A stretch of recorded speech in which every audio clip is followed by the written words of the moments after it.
Now I'm going to talk about muscle assignments, and that's just the name that was given in my kinesiology book. But basically we're going to be talking about roles that muscles play when they're interacting with each other.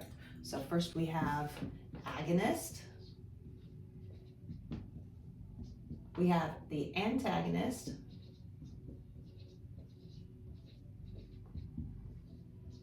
we have the synergists,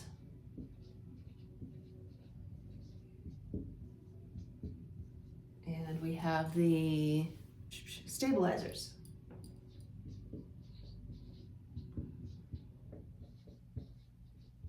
And I want to make sure that I don't forget to talk about reciprocal inhibition.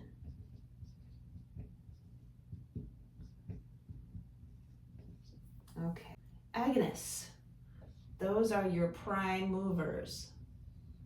Those are the main ones that are working. So if I want to point, no, I don't want to do that one. Those are the main ones. So if I want to curl my arm, my prime mover is going to be the bicep brachii, right? So prime mover, main muscle that's working.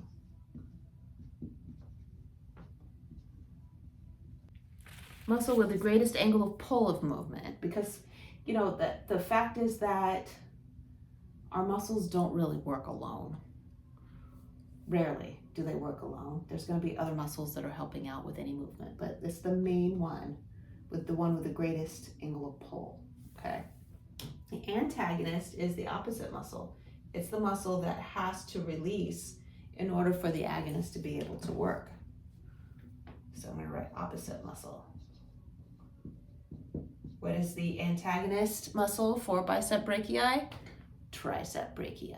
Okay, so for flexion of the arm at the elbow, we need to engage, contract. The prime mover is the bicep brachii.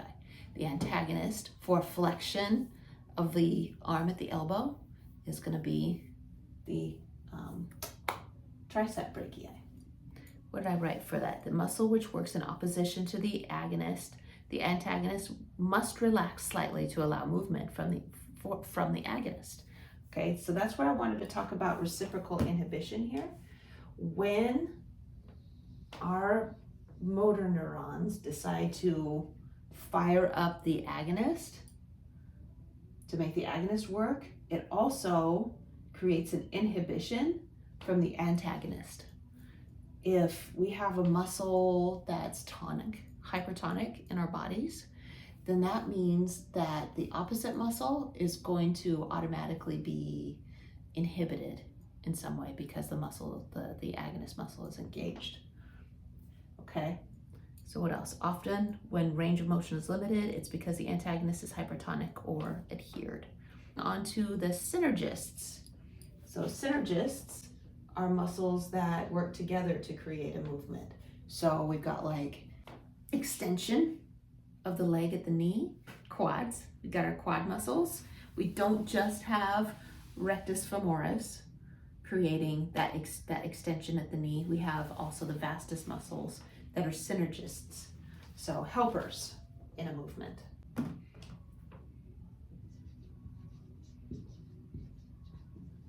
And the stabilizers are the muscles which stabilize a joint to allow a movement.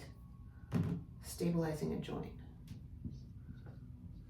An example would be, in order for me to raise my arm at the glenohumeral joint at the shoulder, I need to engage my pec muscles and my subscapularis to hold onto my shoulder girdle in order to raise my arm, or else my scapula is going to try to take off too. So I need to have that stabilize. Joint holders to allow movement. And then for reciprocal inhibition, my definition is this.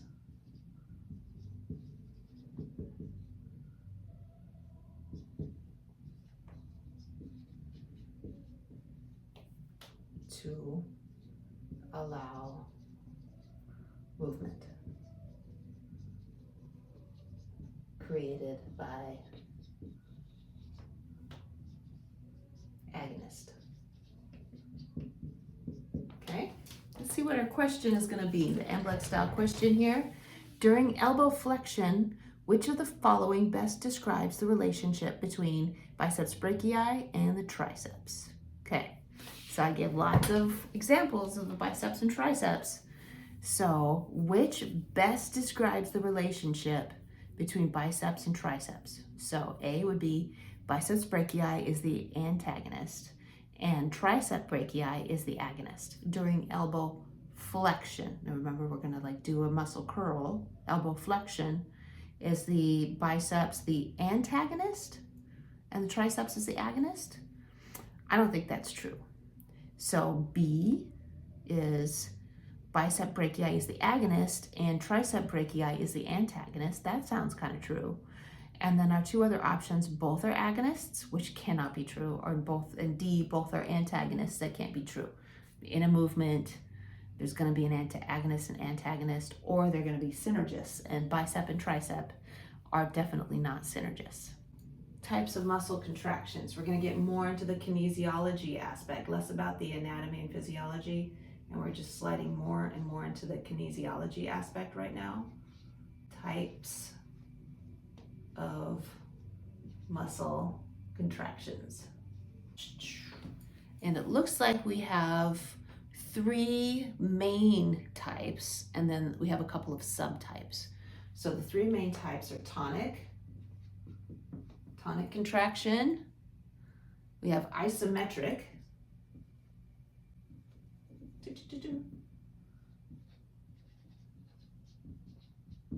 contractions, and we have isotonic contractions. Now, in our root meanings, tonic means tension, okay? So tonic and tonic. Tonic means tension. I'm gonna highlight these guys. Iso means same, okay? And then metric means measurement, right? So a tonic contraction is a tension. It's tension without movement. Tension with no movement. And then, so these are the stabilizer muscles, okay?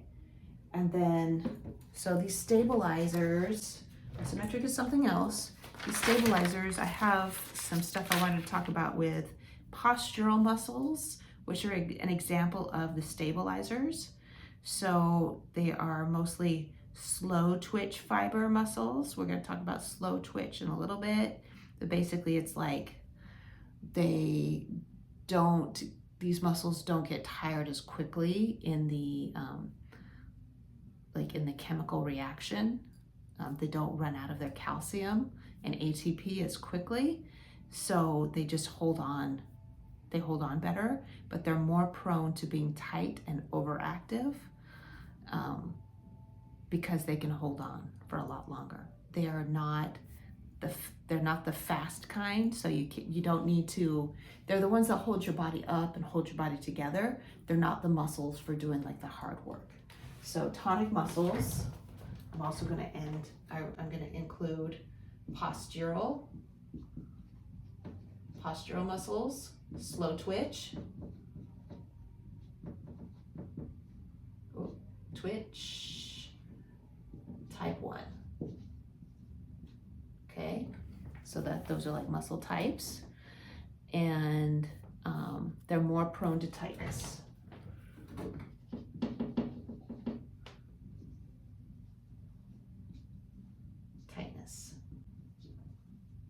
Yes. Okay, so these are the muscles that hold our bodies up and hold our bodies together. So there's that. Isometric. An isometric contraction is when you're just holding something. So it's a little bit more than the muscles that hold us together. It's more active. It's like you're using your isotonic muscles or your phasic muscles, but you're just, instead of using it to do something or pull something back, you're just holding. So what I'm always reminded of, And I'm just going to write in here, same.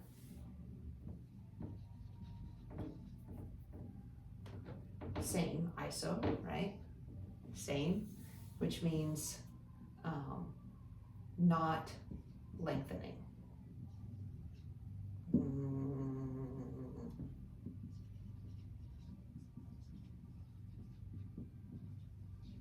Isometric means staying the same and not lengthening, but they are contracting more.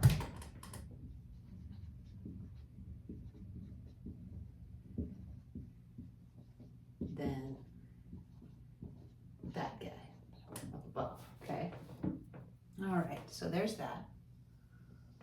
And then, so for isotonic muscles, these are ones that, going back here, isotonic muscles, isotonic contractions create movement.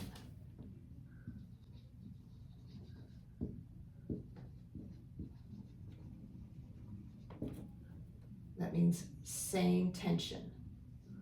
Same tension. So it's like when you're lifting something up, you're keeping the same amount of tension, but you're going higher and higher. Letting something down, you're keeping the same tension, and you're going lower and lower. All right, so under here we have concentric, which means that the muscle contracts and gets shorter. Shortens. Okay, highlight that in blue. Concentric. And eccentric, eccentric, like Doc Brown from Back to the Future. Eccentric, he's just not doing what you expect them to do. Eccentric contractions, the muscle lengthens. It's tense, but it lengthens. So when you're curling that dumbbell, lengthens. Okay. When you curl that dumbbell and you bring it up, you're doing a concentric contraction. And when you're letting it down, you're doing an eccentric contraction, and your bicep is still tense, but it's letting down. In the meantime, I feel like your tricep is also supporting it, but it's not fully engaged yet. You're using mostly your biceps for that eccentric contraction. And if you actually want to pull it into extension, pull that arm into extension at the elbow, that's when the tricep actually engages in a concentric contraction, okay? So the isotonic contractions are your phasic muscles, which are type 2, slow twitch,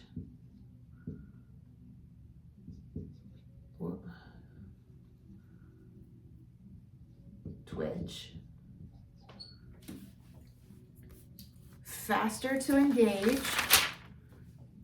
so therefore like quick movements, more powerful contractions, but more prone to weakness and inhibition. So powerful contractions, more prone to weakness and inhibition. Okay, so these some examples of your tonic muscles, your postural muscles are like your ESGs, right? What else did I have written? The soleus and the hip flexor muscles. Those are those guys here in the front. They're more prone to being weak, whereas those are more prone to being tight all the time because they're always holding you up or always like contracting you in some way. Whereas the type 2 fast twitch, these are the slow twitch, this is the fast twitch. Type 2 fast twitch muscles are more prone to weakness, and that would include like the glute max, deltoids, and the quads in the front. So when we have an inhibited glute, a weak glute. It's forgotten that it can work because these hip flexors in the front are constantly contracted. And so they're like, oh, I guess I have to be relaxed because of reciprocal inhibition, okay? So that's how that works. That's a lot of information for you. Let's go ahead and do some questions. So regarding postural and phasic muscles, here's a question. Which of the following characteristics best describes postural muscles? A, they fatigue quickly and are more prone to weakness. B, they contain more fast twitch fibers for explosive movement. Excuse me. C, they resist gravity and are prone to tightness.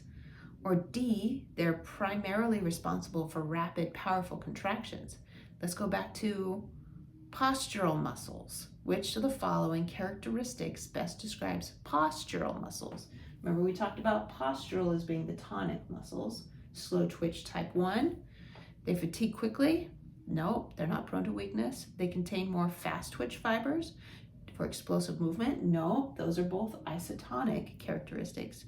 They resist gravity and are more prone to tightness. I think that's the right one, and they're primarily responsible for rapid, powerful contractions. So A, B, and D are all characteristics of isotonic muscles, the fast twitch phasic muscles, and only C can define the tonic or postural muscles. So another MBLEx style question about muscle contractions in general.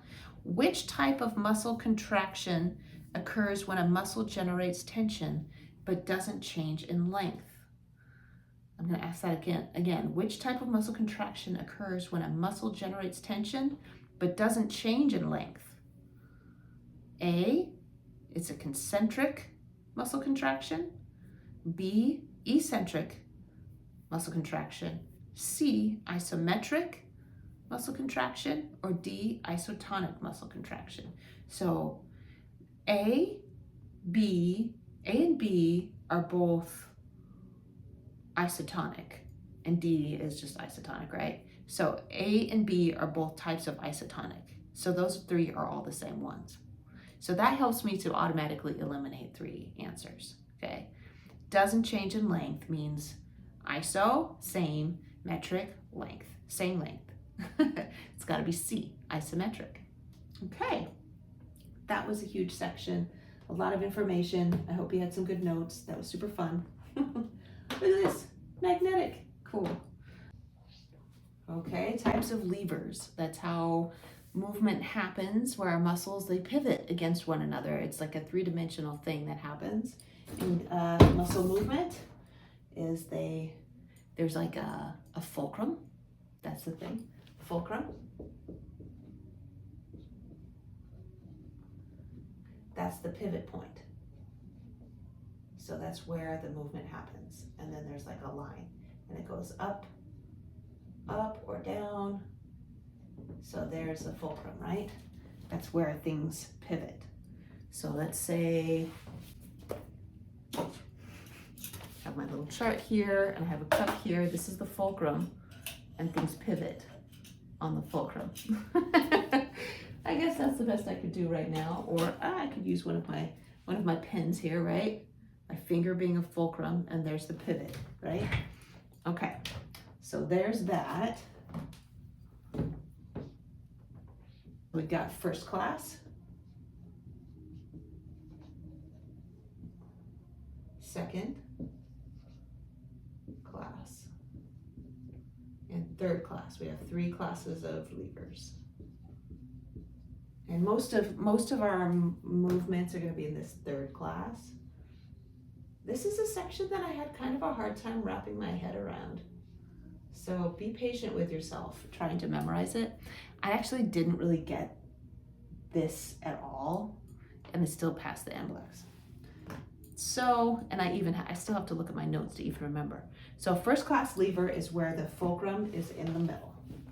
Okay, so I'm just going to erase this real quick so it doesn't confuse us. First class, fulcrum is in the middle. The force is coming down. So here's the resistance or the weight coming down. And meanwhile, I think this is also, the force is pulling down also. And the resistance, so it's when we pull down on this side,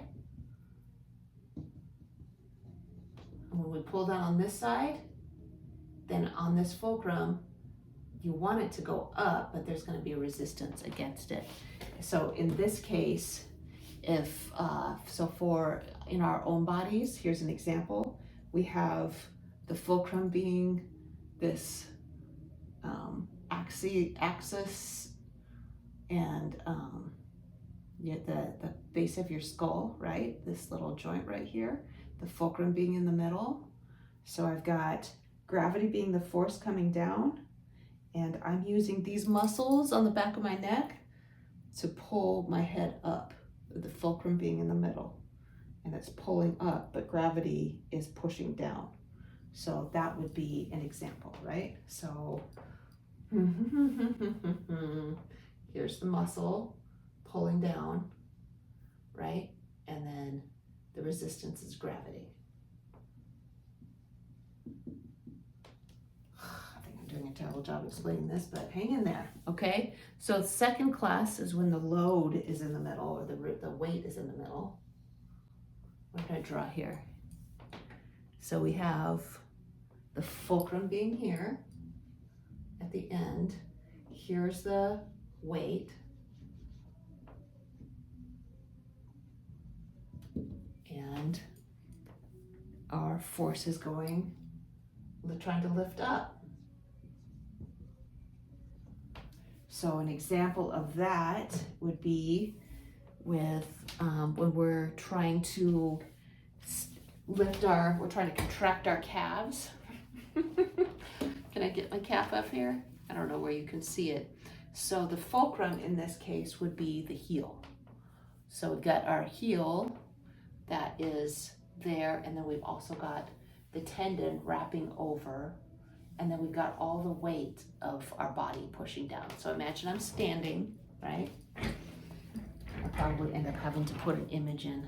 But so let's imagine this is my heel, and this is the weight, and the tendon is wrapping over, okay? So the fulcrum is right there. The force is trying to pull up, and then you have all the weight of the body, and you're just like trying to pivot up. Oh, that's where the fulcrum is at the hand. So you're trying to like lift up, and there's the fulcrum, okay? Right here's where the fulcrum is, and this is where you're trying to lift up. So that's more rare too. And the third class is the one that we mostly have, and that is where we have the force in the middle. Fulcrum here. There's got to be a better way to teach this. But force going up, and then weight going down, resistance going down. Okay, and so let's do this with using the biceps. The bicep tendon comes down and attaches to the arm, right? And you've got a dumbbell in your hand. And so that's the weight. And the elbow is the fulcrum, and this is where the force is pulling up. So imagine the bicep at the attachment pulling up, right? So that is a third class lever, and that's what most of our appendages do, is they're third class levers. Same thing when we've got gravity pushing down on my foot here, and I want to extend my knee, and I have my quad muscle attaching to my tibial thingy here, tibial tuberosity, and it's pulling my leg up. So here's the fulcrum, here's where the attachment for the force is, and there's the weight on my foot. And that is the third class lever, okay? So these other two are harder for me to explain, but the third class is a little bit easier, and happens to be what most of our muscle contractions are. But so none of this really happens in a vacuum. None of these levers happen in a vacuum. But instead we have some basic rules in kinesiology for muscle or bone movements caused by muscle contractions. And those are that muscles must originate and insert on different bones, right? If they originate and insert on the same bone, then you're not going to get movement. The second thing is the force of the muscle contraction always pulls on the insertion point. So you've got your origin of the muscle and you've got your insertion, and the muscle will pull on the insertion, right? The origin is the fixed attachment and the insertion is the attachment which creates movement. That's how we know the difference between the origin and the insertion for the two attachments of the muscle. And the third thing is the location of the muscle and the angle at which it crosses the joint determine the specific movement created by the contraction. So the angle of the muscle creates the movement. So we have, like with our deltoids, we have different fibers for different angles. So in order to abduct and also flex my arm, I need these anterior fibers of my deltoid to fire, right? And the same thing with straight up abduction or extension of my shoulder, but also abduction, right? So that was all about classes of levers and some rules for kinesiology. And we're going to do a question. Let's see. Which type of lever system is most commonly found in the human body and is designed for speed and range of motion rather than force? So I guess these other two are going to be more for force than for like, I'm sorry.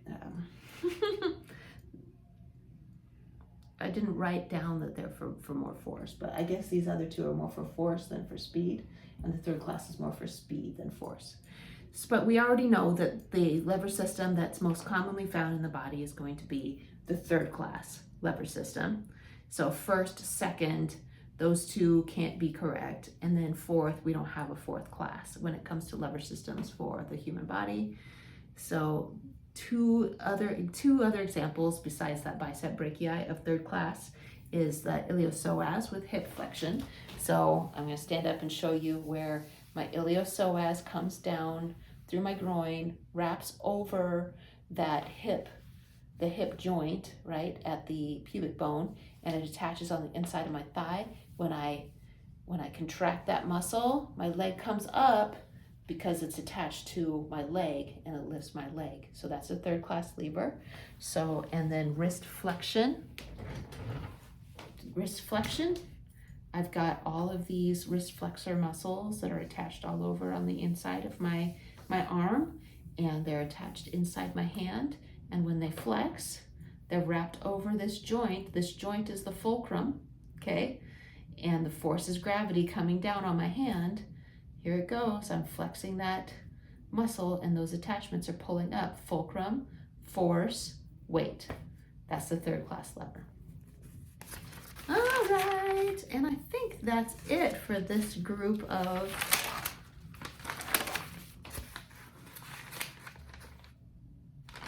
that's it. And the next section that I'm going to be talking about is the energy, how energy works in contractions, like the biochemical cycles of how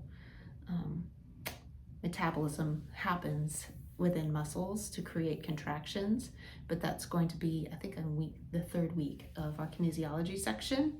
But in the meantime, I want to make sure that you are aware of the free resources that I have for you to continue to study, and those are linked below this video in the description. There's a Linktree link, and if it's not highlighted, it's because I haven't had enough followers yet. Basically, I'm too new and I haven't had enough followers yet. But just go ahead and copy it, highlight it, copy it, paste it into your browser, and it will take you to a place where you can get a free study guide, and you can get a free practice test, 100 question practice test that you can print up, and you can go ahead and time yourself for 110 minutes, circle all the answers you think are correct. When you get to the very end, you can look at your answers. You can write down your notes because there's going to be, the correct answers are also going to be supported by an explanation. And then there's an answer key at the very end that will help you understand which section of the MBLEx content you need to study more of because you missed a bunch of them in that section. But for now, I'm gonna go ahead and close out, and I will see you guys next week for some more kinesiology information. See ya.